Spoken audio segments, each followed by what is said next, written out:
So we're going to go into our next segment. We love talking about just personal development, business strategies, anything to help you if you're an entrepreneur, if you're a business owner currently, or looking to just start an idea. We've been through a handful of things, and we want to be able to kind of just share what we know. So we love what we do. So.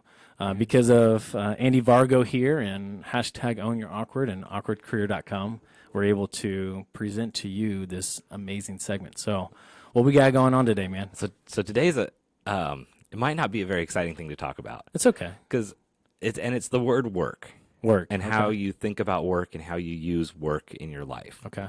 And I'm a firm believer that the words have the power we give them, right? So Oh yeah. so if you want to give something a bad connotation, a lot of power over your life, it's all up to you on how you do that. Oh yeah. And when we get up in the morning and we tell people we're going to work, I got to work today, I have to do this. Think about the spin that you put on it all the time about whether or not you think about work as a positive thing in your life or a negative thing. Yeah. And this realization jumped into my head the other day. I was chatting with a friend who I hadn't caught up with for a while, and he said, "Oh, did I tell you I moved? I bought a house. It's been so much work, but it's been so rewarding." Yeah. And I remember times in my life where I have worked my tail off and put in everything I could into a project or something, but it didn't bother me because it was work that was either I enjoyed it or it was rewarding. And so sometimes we have to think about, is it the idea of work that's negative, or is it the idea that sometimes we're doing the wrong work or we're in the wrong place? Yeah. So think about that when you think about work. It's not bad just because it's work.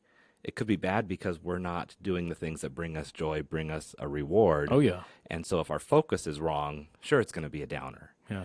But sometimes there's work that we don't really want to do. But if we can see the benefit out of it, it's like, hey, I get to go to work today, which is going to pay for my trip to Disneyland. Sure. Or it's going to allow me to take the weekends off. So it's just a matter of shifting the way we think about things. And if it really is so hard to go do, then that's when it's probably time to think about finding something else to do. Yeah. Yeah.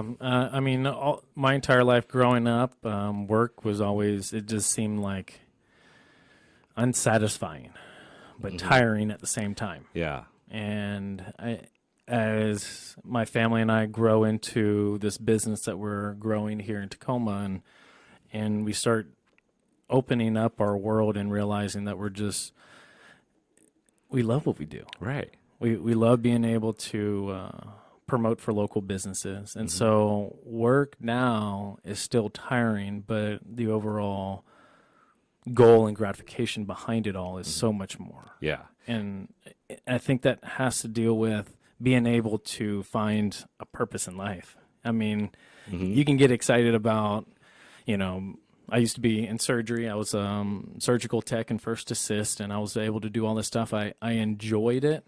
But after a while, it wasn't satisfying because it was the same routine over and over again. And you're just checking the box all day long. Just checking the box. Yeah. And I wanted a different checklist. Mm-hmm. No, that makes sense. And I'll tell you, since I've made career changes in the last couple of years, I've never put in more hours. It's like from the time you wake up. I mean, you know how it is. The time you wake up, you're working, you're checking things, you're following up on stuff, you're pulling all-nighters, getting marketing or anything, all sorts of different stuff done. But it is rewarding, and it's a different kind of stress. So because you have that payoff and that reward, it actually is not the same kind of stress where you feel like you're going to have a heart attack every time the phone rings, because it's one more customer, it's one more this or one more that. Yeah. You're actually excited to serve. You're excited to get your message out there and to do what it is you're doing. And it doesn't matter what it is.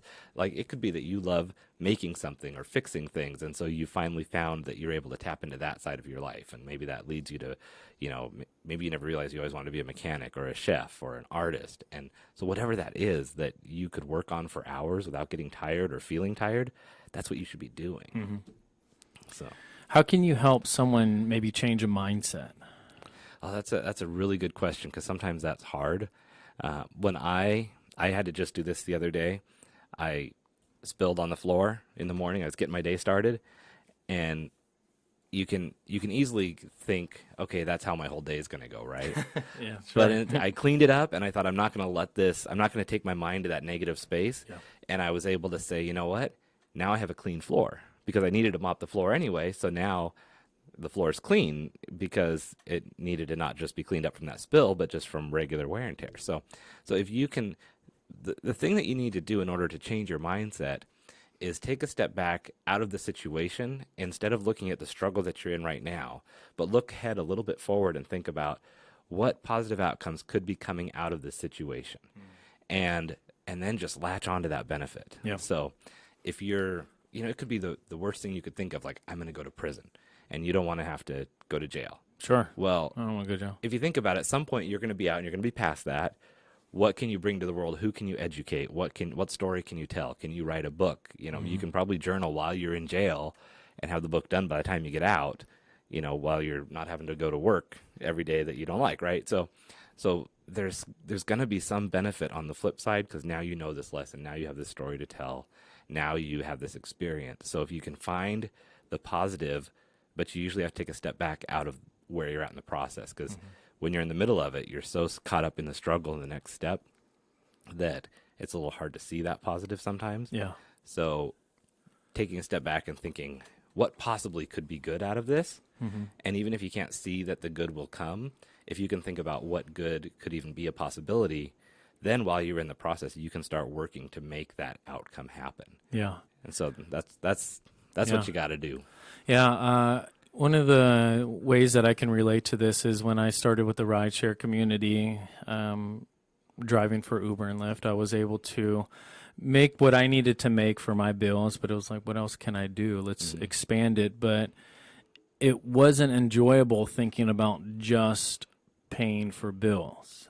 Right. So I had to change my mindset. And the mindset was that if I can do now 15 to 20 presentations a day, which is 15 to 20 rides a day, then I can work on my public speaking skills. I can work on my communication. I can work on networking with brand new people that actually might like the idea of what I'm doing, getting positive and constant feedback and still getting paid for it. Right. And so at that point, that's when things just skyrocketed with our involvement with the rideshare community. And dang, I mean, we paid off thousands and thousands of dollars worth of debt in 2017. And now we run an entire company, and we were able to pull both my wife and I out of our full-time jobs to run this company because of mindsets. Yeah, because you could see the positive that you needed to head towards. That's awesome. Yeah, when I started rideshare driving, I had a conscious choice to either view this as, now I'm going through divorce, now I have these life changes and I have to work at night and rideshare, or I could view it as, you know what, I've got free time at night. Do I want to sit around at home, or do I want to be out meeting people and making money at the same time? Right. And so that kept me out of getting depressed, out of just hanging out, out of getting into trouble, because I was out meeting people. And same thing, I was able to network. I was able to focus on the new steps in my life. And I kept track of all the stories so I could write a book about it. So have a little fun with it. Yeah, you did. One Drive Stands. Come check it out. Yeah. We'll have them at La Paloma Market this Saturday. Yeah. So. And if you want to, before Saturday, you always have it at awkwardcareer.com. Yep. And what other places? So awkwardcareer.com, King's Books, Stocklist down on Pacific Avenue, Paperlux, Pedal, and then right here at BD Local. Yeah, here at BD Local. Yeah. Yeah, of course I'm going to promote that. Come here to BD Local Studios. Bring come check some out. socks and a blanket and buy a book and support everybody you can all at once. Exactly. Yeah. Thank you so much, everyone, for tuning in. Thank you, sponsors, for allowing us to do this. Northwest Motorsports, trucks, and more trucks. Smart advertisement. Are you advertising smart? Andy Vargo with awkwardcareer.com. And BD Local. Be the better local. Be the change needed in the world today. And while you're at it, come on down and check out having a podcast tomorrow at 11:30. Exactly. Go live local, guys. Till next time. See ya.